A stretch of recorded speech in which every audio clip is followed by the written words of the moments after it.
I'm going to look at decodable books today and explain what they are and how they're a great tool to support your child as they begin to read. I've got some books from Little Learners Love Literacy today.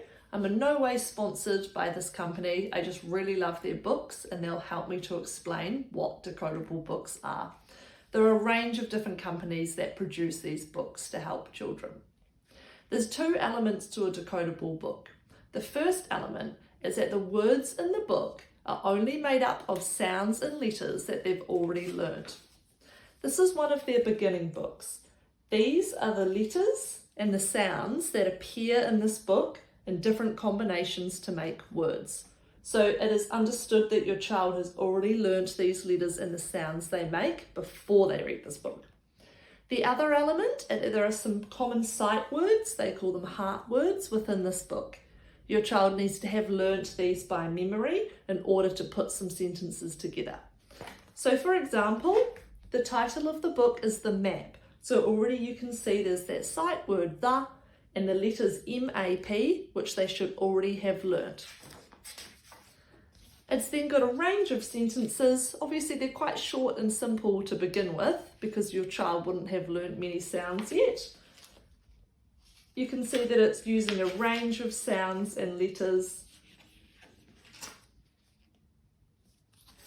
The benefit of this is that once your child has started to learn their letters and sounds, this is a great way for them to put them together and to practice them within a setting of a book that they can read. We all know that there's wonderful other picture books out there, but sometimes they're just too tricky for your child to read. They need something that's right at their level. Let's have a look at another book. This one's called Quack, and the main focus of this book is actually the CK digraph. If we have a look at the back of the book, these are all of the sounds that the child should know before they even attempt to read this book. So it already has all of those basic letters of the alphabet, and it's got some more complicated letters down here. It's got letters that we call the floss rule, and then the CK is the focus of this book. At the back of the book, they have lots of words with that CK in to practice. And then they also show those heart words. So remember, the heart words they need to learn by sight. Same as sight words, they need to learn to memorize them.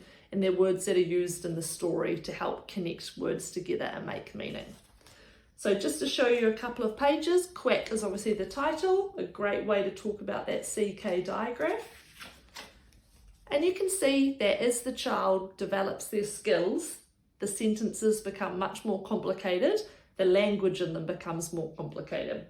So you can see that there's plenty of opportunities here to read words like o'clock or hammock or cricket that all have that CK digraph in it that the child reading this book would really be practicing. Then there's other heart words or sight words in this book that they need in order to read the sentences. Again, this is a really great resource to help your child practice these spelling patterns and rules that they're learning before they're able to read more complicated picture books or graphic novels or other books. This is a great place to start.